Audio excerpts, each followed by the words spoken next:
पूर्णचन्द्राय जनकराजजामनोहराय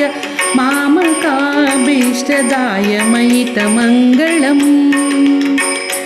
कोसलेशाय मन्दहासदासपोषणाय वासवादिविनुतसद्वराय मङ्गलम् चारुकुङ्कुमोपेतचन्दनादिचर्चिताय हारकटकशोभिताय भूरिमङ्गलम्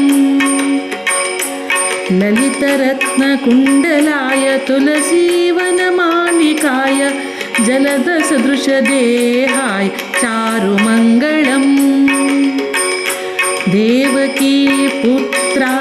देवदेवोत्तमाय भावज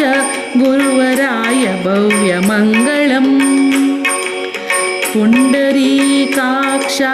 पूर्णचन्द्राननाय अण्डज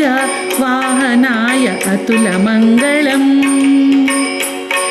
विमलरूपाय विविध वेदान्तवेद्याय सुमुखचित्तकामिताय शुभ्रमङ्गलम्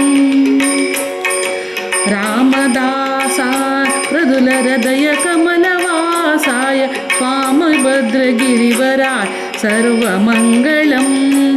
रामदासाय मृदुलहृदय कमलवासाय रामदासाय मृदुलहृदय कमलवासाय स्वामी भद्रगिरिवराय सर्वमङ्गलम् स्वामी भद्रगिरिवराय सर्वमङ्गलम् सर्वमङ्गलम् सर्वमङ्गलम्।